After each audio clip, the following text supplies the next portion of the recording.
और आज सुबह आपने देखा होगा कश्मीर के डल झील में हर शिकारे पर तिरंगा सजा, लाल चौक पर भी तिरंगा लगा। झारखंड के छात्र उनके लिए छात्र नहीं है, झारखंड का नौजवान उनके लिए नौजवान नहीं है। क्या वातावरण बना है कि जो लोग चुनाव में भारतीय जनता पार्टी को नहीं हरा पा रहे हैं, जो लोग मोदी जी को नहीं हरा पा रहे हैं, अपना फ्रस्ट्रेशन निकालने के नए नए तरीके ईजाद कर रहे हैं। उसी की ये झलक है। मैं अभी गिना दूं और सकलडिया विधानसभा के सभी नौजवानों से कहना चाहता हूं कि देश के प्रति जो उनकी जिम्मेदारी है उसका एहसास करें और देश के निर्माण में अपना योगदान करें।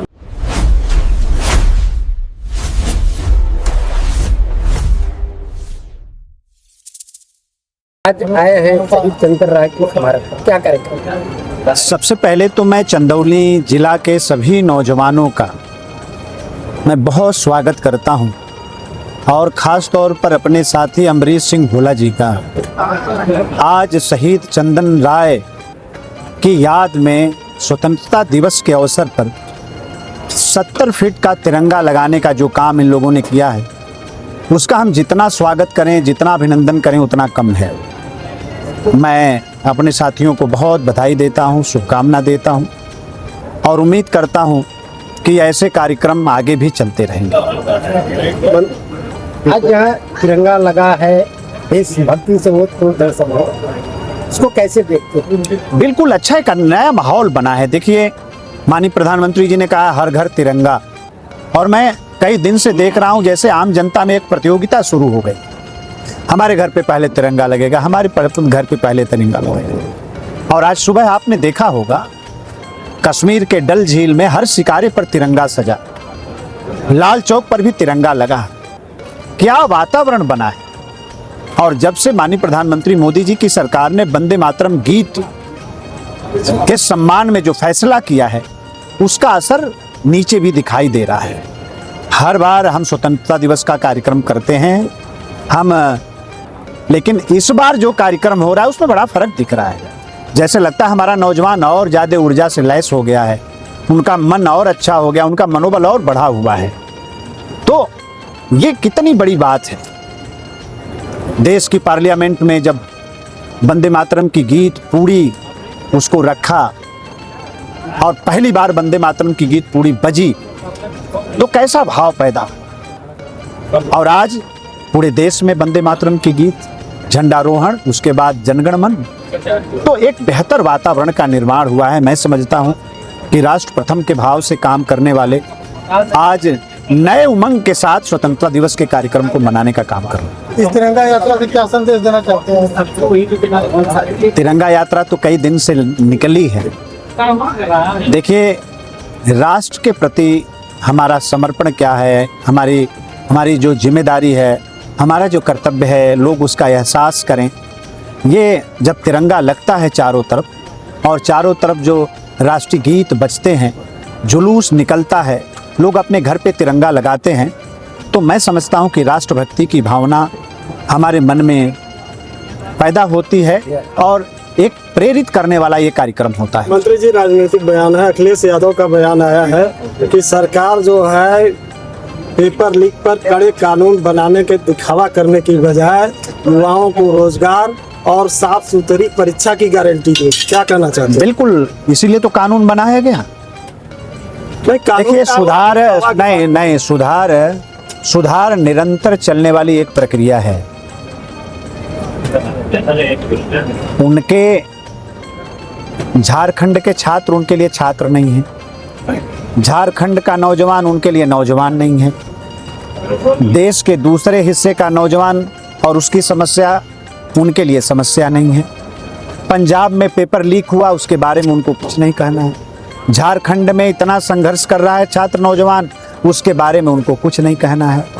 उसके बाद उनका मुंह सिल जाना है। पार्लियामेंट में जब उनकी नोटिस को माननीय लोकसभा अध्यक्ष जी स्वीकार करते हैं, विधेयक पर जब बहस करने के लिए सरकार तैयार होती है, आमंत्रित करती है, तब कुछ नहीं बोलना है। ये क्या है कि जो लोग चुनाव में भारतीय जनता पार्टी को नहीं हरा पा रहे हैं, जो लोग मोदी जी को नहीं हरा पा रहे हैं, अपना फ्रस्ट्रेशन निकालने के नए नए तरीके ईजाद कर रहे हैं। उसी की ये झलक है। मैं अभी गिना दूं, मैंने तो विधानसभा में गिनाया कि जब उनकी सरकार थी तो कितने पेपर लीक हुए और कैसे लोकसभा के अध्यक्ष को कैसे इंटरफेयर करना पड़ा हमारे उच्च न्यायालय को, तब हटाया गया उनको, और आजम खां के खिलाफ FIR करना पड़ा कोर्ट को। ये किसके जमाने की बात है? ये अखिलेश जी के सरकार के जमाने की बात है। मुलायम सिंह जी की बात भी मैं नहीं कर रहा हूं, मैं सिर्फ 5 साल की बात कर रहा हूं। 27 बार पेपर लीक हुआ, शिक्षा और परीक्षा को मजाक बना के रख दिया समाजवादी पार्टी की सरकार, और आज वो शुचिता की बात कर रहे हैं।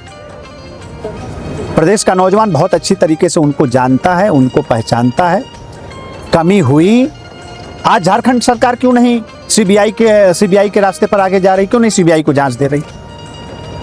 जब नीट का पेपर लीक हुआ, सबसे पहला काम मोदी जी की सरकार ने किया कि सीबीआई को जांच दिया, पुनर्परीक्षा कराई, रिजल्ट भी आ गया। आप पुनर्परीक्षा क्यों नहीं करा रहे हैं भाई? आप सीबीआई से जांच कराने में क्यों भाग रहे हैं? इसलिए भाग रहे हैं कि चोर के दाढ़ी में तिनका है, और इसीलिए भाग रहे हैं। योगी आदित्यनाथ के बड़े प्रिय बाबा हैं। आज उन्होंने, रामदेव जी ने बड़ी बात कही है कि पूरे देश में अराजकता का माहौल है और शिक्षा और नौकरी में भारी भ्रष्टाचार है। लगता है कि एक बार उन्होंने चेतावनी दिया कि फिर हमको आंदोलन करना पड़ेगा। कैसे देखते हैं? देखिए, आंदोलन करने के लिए देश का हर नागरिक स्वतंत्र है। सत्याग्रह संवैधानिक अधिकार है। अगर बाबा सत्याग्रह करना चाहते हैं तो हम लोग को क्या आपत्ति हो सकती है, वो करें। उन्होंने इतनी बड़ी बात कही है, क्या मतलब? उनको लगता है कि भ्रष्टाचार। आप इस बात का इस सवाल का जवाब तो वही दे सकते हैं। मंत्री जी, मल्लिकार्जुन खड़गे का बयान आया है कि देश की आर्थिक स्थिति बदहाल है, युवाओं को रोजगार देने के लिए जितना निवेश आना चाहिए वो नहीं आ रहा है, क्या करें? अपने गिरेबान में एक बार कांग्रेस झांक कर देखे। अभी कर्नाटका के अंदर उनका लड़का जो माननीय मंत्री है वहां पर, उसने क्या बयान दिया? कर्नाटका के पेपर लीक पर क्या बयान दिया? तो अपने उनका लड़का तो उनके बस में है नहीं, उनकी बात उनका लड़का तक नहीं मान रहा है, वो दूसरे को क्या रास्ता दिखाएंगे? आज जितनी भी समस्या देश के अंदर है, तमाम समस्याओं की जननी कांग्रेस पार्टी है। अपने गिरेबान में झांककर कांग्रेस पार्टी देखे और फिर बात करें। निरंतर सुधार के तरफ देश आगे बढ़ रहा है। हम लोग अभिनंदन करना चाहते हैं कि कड़ा कानून बनाने का काम भारत की सरकार ने किया है, और हम सब लोगों को पूरा भरोसा है कि अब पेपर लीक जैसी घटनाओं की पुनरावृत्ति नहीं होगी। बहुत बहुत धन्यवाद। सर, चेंजी के लिए क्या कहना चाहेंगे? सकलिया विधानसभा में आप आज आए हैं मारूपुर की धरती पर। इस समय हर देश में चेंजियों का हुजूम उमड़ रहा है जंतर मंतर पे। आज क्या नहीं, आज कौन जा रहा है? मैं दावे के साथ कह रहा हूँ, चुनौती के साथ कह रहा हूँ कि देश का जेनजी अब बात को समझ गया है और भारत विरोधी लोगों के चेहरे उनके सामने बेनकाब हो गए हैं। मेरी चुनौती है कि अब कोई आंदोलन करके दिखाए, नहीं कर सकते क्योंकि वो जाएंगे नहीं। अब जेनजी, अभी देखिए लाल किला में कैसे माननीय प्रधानमंत्री जी से मिल रहा है। आज मिले हैं जेनजी के लोग प्रधानमंत्री जी से। आज देखिए कितना हुजूम था और प्रधानमंत्री जी से मिलने के लिए कितनी बेचैनी थी। सकलिया विधानसभा के युवाओं के लिए आपकी तरफ से क्या संदेश होगा? एक सकलिया में सर स्टेडियम बन रहा है, यहाँ के युवाओं के लिए बार बार मुद्दा उठाया जाता है, अभी तक वो बन करके तैयार नहीं हुआ। उस पर नहीं, एक समय सीमा निर्धारित होती है किसी भी काम के लिए, एक कार्य अवधि का निर्धारण होता है।